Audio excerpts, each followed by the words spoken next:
শিখি একাডেমিতে তোমাদের সবাইকে স্বাগতম।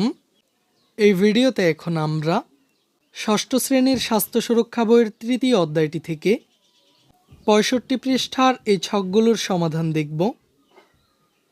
এখানে আমাদের বিষয়বস্তুটি হলো প্রিয় বন্ধু হতে কি করব।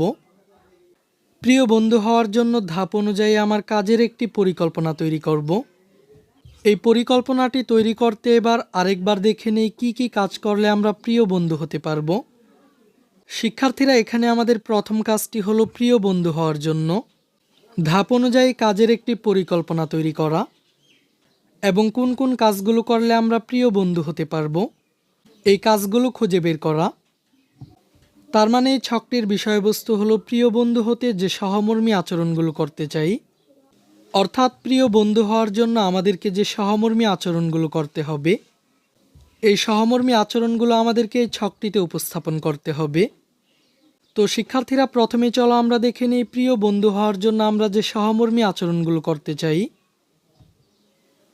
প্রিয় বন্ধু হতে যে সহমর্মী আচরণ করতে চাই এগুলো হলো মনোযোগ দিয়ে বন্ধুর কথা শুনব, বন্ধুকে ভালো কাজের জন্য প্রশংসা করব এবং উৎসাহ দিব, বন্ধুর সুখ দুঃখ আনন্দ কষ্টে তার পাশে থাকার চেষ্টা করব, তার অনুভূতি বোঝার চেষ্টা করব এবং অনুভূতিকে সম্মান করব, তার সকল কাজে সাহায্য করার চেষ্টা করব, সে কষ্ট বা লজ্জা পেতে পারে এমন কাজ করা থেকে বিরত থাকব।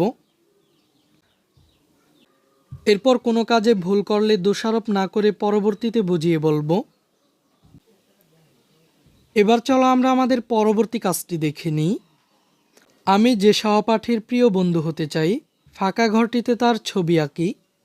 ছবির পাশে সংক্ষেপে তার পরিচয় ও আমি কেন তার প্রিয় বন্ধু হতে চাই তা লিখি।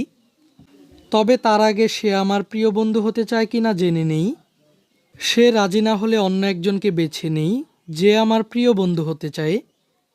আমাদেরকে এই ছকটির প্রথম অংশে প্রিয় বন্ধুর ছবি এবং পরিচয় লিখতে হবে, আর এই অংশে লিখতে হবে আমি কেন তার প্রিয় বন্ধু হতে চাই এই কারণগুলো। তো শিক্ষার্থীরা, চলো আমরা এই ছকটিরও নমুনা সমাধানটি দেখে নিই। শিক্ষার্থীরা, প্রথমেই তোমরা এই অংশে তোমাদের প্রিয় বন্ধুর ছবি লাগিয়ে দিবে। এরপর এখানে তার নাম এবং শ্রেণী উল্লেখ করবে। এবার আমরা দেখে নিই আমি কেন তার প্রিয় বন্ধু হতে চাই।